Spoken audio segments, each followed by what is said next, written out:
Welcome to the Savvy Shopkeeper Retail Podcast. I'm your host, Kathy Cruz, and I decided that as I wrap up season 3, I thought it would be fun to share the journeys of some of the members of Master Shopkeepers, and what better way to do that than to interview the shopkeepers directly. So today I have Taylor of the Turquoise Top Hat. She's out of Stevensville, Michigan, and I'm really excited. We just spent the past 15 minutes trying to work all of the details out to record this episode. So I just want to say welcome to Taylor. Taylor, thanks for being here. I really appreciate it. No problem. Thanks for having me. So I'd love to start these episodes just with the shopkeepers telling me a little bit about their businesses and about your journey. So tell me, how did you start on this path to owning your own brick and mortar store? Sure. So I think Bob Ross put it best when he said it was a happy accident. That's how I would describe this. My previous career was as a teacher. I used to be a first grade teacher, and we know teaching is a stressful job. So I would make things. I would paint furniture and paint wood signs, and that was kind of my release from the stress of teaching.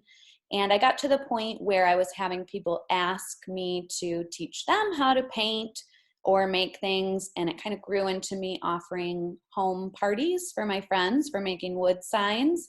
Then it grew into offering classes at local wineries and breweries. And then we kind of got to the point where we were doing so many different things that it really made sense for us to have our own workshop. My mom was helping me at the time. So in 2017, I had officially quit teaching, and we had found a little space available in Stevensville for lease that just kind of worked out perfectly for our class setting. And we signed the lease, and here we are 3 years later with a workshop, and now we've added a retail space up front too. So it's been great. I love that you started that off with Bob Ross. I have quote to. by Bob Ross. You have to bring the creativity in. Oh, for sure. So do you have a business partner? Is your mom, was she a business partner, or was she just supportive mom? I want to help you. I want to encourage you and get this business going. Yeah, on paper, it's just me, but I mean, it's never just you, even if you're a solopreneur. My husband does so much helping to get the wood and cut the wood. My mom really has helped right from the beginning when we were only doing the winery classes, or we would do a lot of vintage markets, and she would really help a lot with that. And she still does come and help with the classes here and there, but we've grown now. We have a team of 5 that we employ here at the workshop that help with all of the events. So on paper, it's just me, but a big team behind the scenes. Yeah, for sure. You make a good point, because I often think, what would most of us do without our family members or supportive friends or the people that help us? Because even though sometimes it feels like we do this by ourselves, we're really not doing it completely by ourselves. There's usually help involved. So do you miss teaching?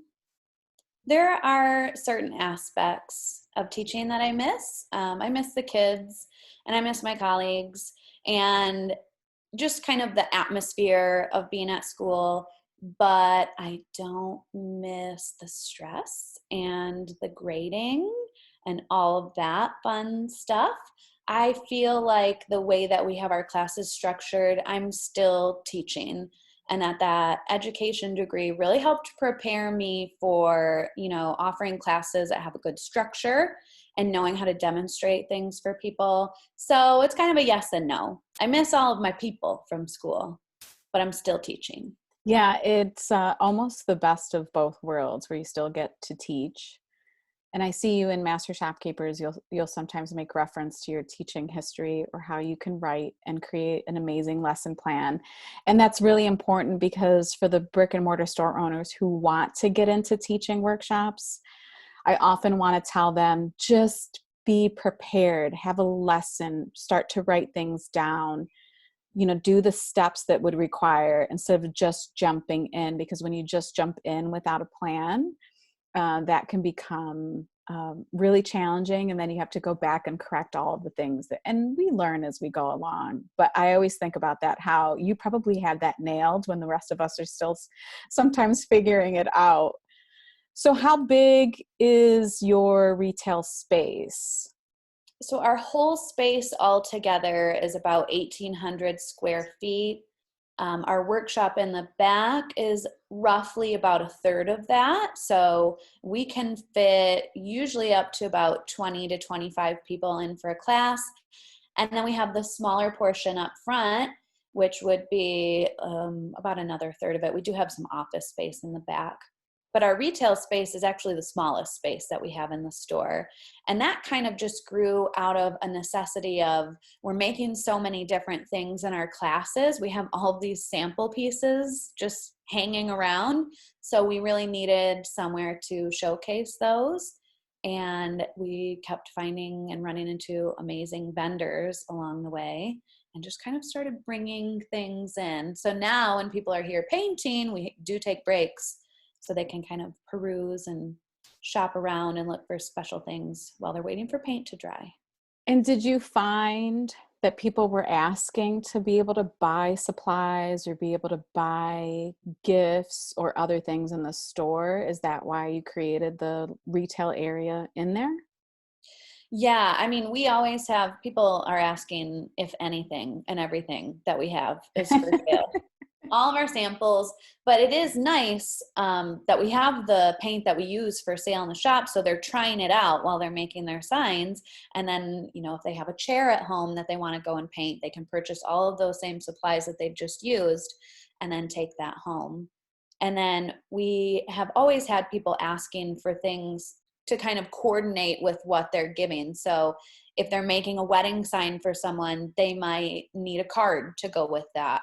Or if it's a baby shower gift, they might want some funny kind of mom reference. We have decals and stickers and all kinds of different things. So it really does kind of marry each other well between the retail and the signs. Yeah, I love that it organically came about and that you were able to fill the need and that it still fits with the rest of the business model. And it's adorable too. So for the people that are listening, Taylor gave me a video tour of the space. And of course, with the name, the Turquoise Top Hat, there's turquoise everywhere. It's an adorable space, the creative spaces. I feel like when I see them, they make me want to create. So that's fun.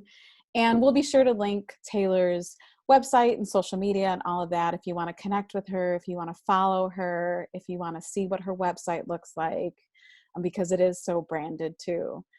So it's probably nice to have an additional source of revenue too, especially now with COVID-19 and us experiencing that and closures. Like, your business relies on people and people coming in to be creative. So I imagine that even before COVID hit, that the gift shop area was just a nice additional source of revenue. Do you know what percent of revenue out of your entire business that the gift shop generates? Just a percent, like, versus the rest of the workshop spaces? When we first started, it was really low. It was about 90% from the workshop and then 10% kind of just sales here and there. Really, over the last year, it's grown to be about 50-50, which is nice. I know, it's amazing.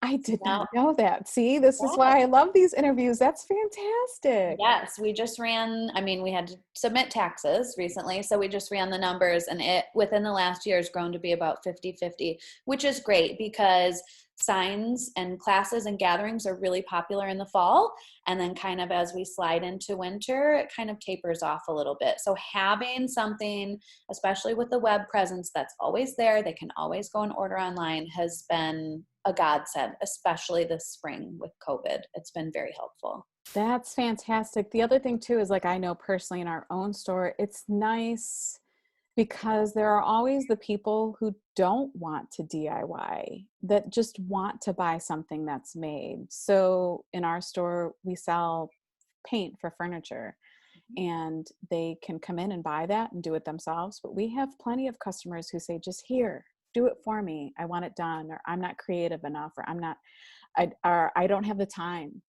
and I just want to hand it off. And that's okay. We serve both types of customers. So I love that you do that too. And I love that the retail area has grown into what it's grown into. So what is your favorite part of shopkeeping? That's a tough one. I'll always be a maker at heart. I'll still, no matter what role I continue to have in the business, I'm always a maker. Over the past year, I would say though, purchasing has really been fun for me, trying to find new vendors. We have kind of carved ourselves into this strange little niche here in our area where we offer the kind of funny, sassy, edgy things that maybe you can't get at some of the local like touristy shops that are in the area. So kind of sticking with that and also having fun with our customers that are really loving that we're getting those kind of sassy things in. It's been really fun for me to continue to try and find fun vendors to work with that offer those products because we like to be different. We like to stand out. Yeah, and that can be, I know a lot of retail business owners are afraid to get into that, but I feel like for the retail business owners who do, I feel like it really becomes a strong part of their brand. And once you find your following, they're going to be loyal and they're going to appreciate it and they're going to love it. And of course, some people aren't going to appreciate it. I get it. But once you find your tribe, you're golden. It's good. And obviously that shows in your numbers too. That's great. So what do you dislike about shopkeeping? I can guess this one. I said anything that involves numbers, would that be surprising to you? So Any? bookkeeping, analyzing, all of that. All right. So let's go into, the other thing too is I want to try to keep these episodes around the same length because I know we're all so busy. So let's go into, you've been a member of Master Shopkeepers for, I think this whole year, or at least, since the beginning of the year. So I'm curious what made you join or what inspired you to join Master Shopkeepers? Well, I was a part of the regular Savvy Shopkeepers face group beforehand, and it was really helpful to have a sounding board for people who were kind of in the same position as me. We didn't go to school for business, and we kind of happened into this retail area, and we don't want to go back to school for business. So to try and find the best resources that we can, I was just feeling like something was missing. I was getting a lot of great info from the Savvy Shopkeeper group, but I really needed to dig in deeper into the numbers, even though they're scary. So when I joined Master Shopkeepers, I felt like I was in a community of people that were in the same exact spot as me. People who want to dive deeper. We want to understand. We're doing the best that we can. And the way that you present the information, even though there are courses, we can take them at our own pace. It's just little nuggets here and there.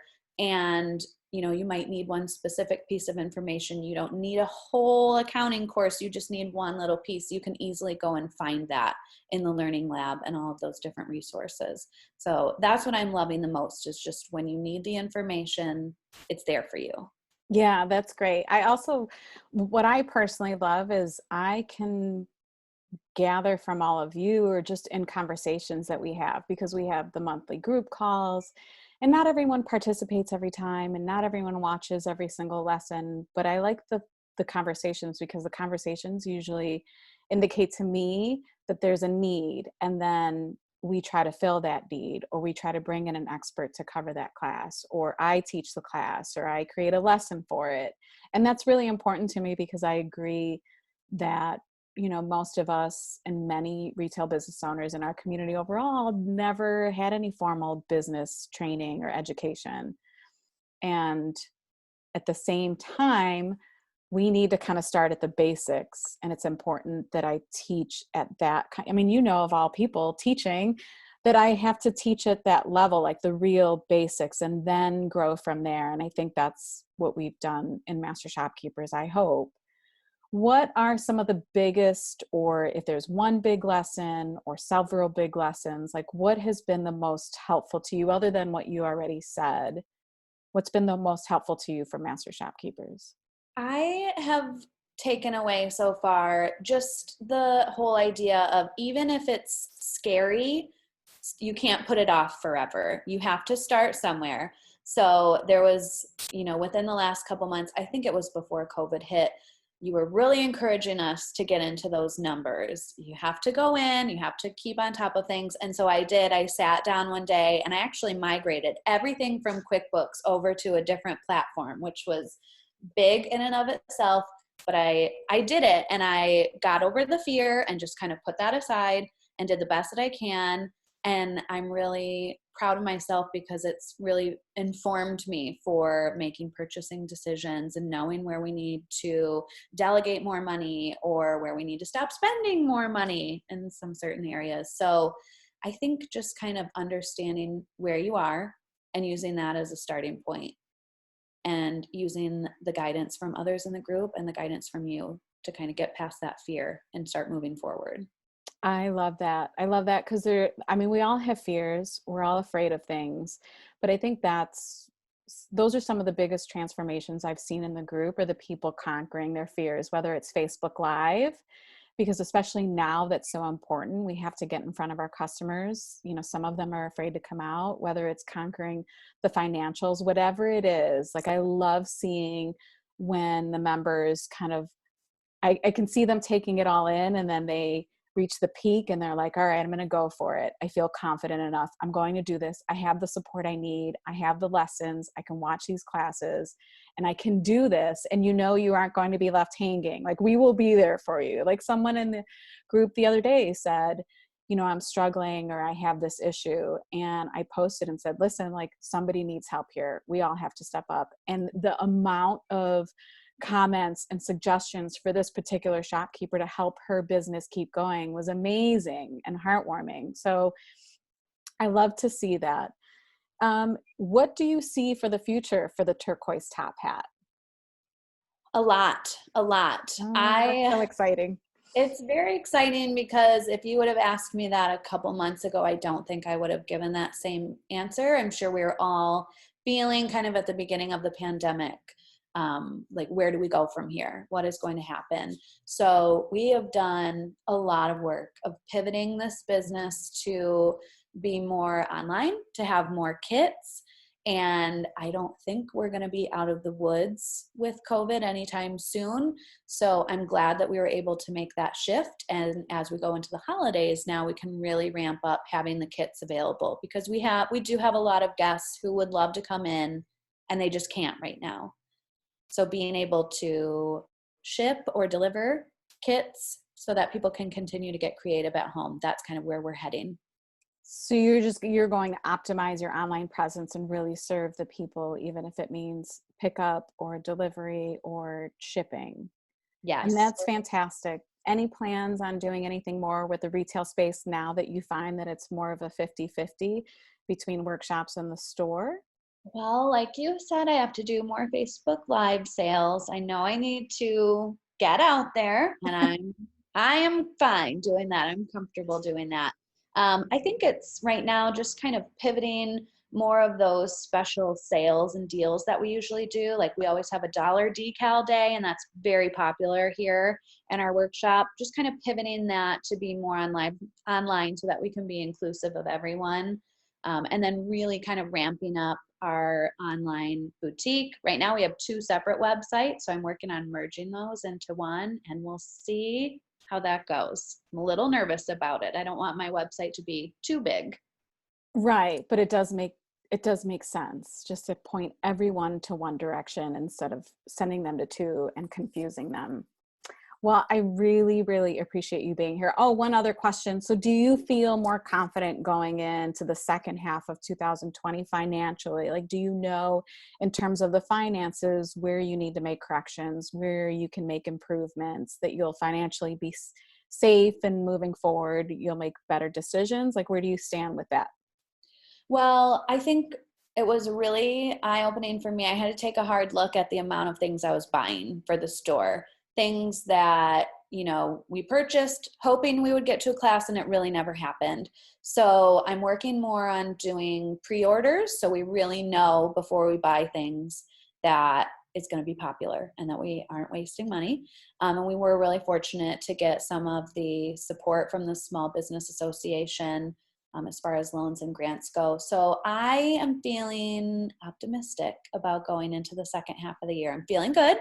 I'm feeling like we're going to be in it for the long haul, and I will close my purse from now on when I go into those craft stores and just let things happen. I love like the validating before you buy. That's so smart. And even if that's one thing that you learned, it's really smart in terms of your budget so that you aren't overbuying. That's a great tip. I also just want to leave it at that you feel optimistic. And of course my timer just went off. That was perfect. So the last thing that I want is, where can people find you? So of course we'll link it, but I know sometimes not everyone will go to the show notes, and I just want them to hear it because someone might have a workshop store and they're going to grab their phone and they just want to follow you on Instagram. So tell us, where can people find you on Facebook? Where can people find you on Instagram? And what is your one website that you want to point people to? Sure. So our main website is turquoisetophat.com. That's where we sell all of our kits and our paint and supplies. And then on Instagram and Facebook, we are at the Turquoise Top Hat.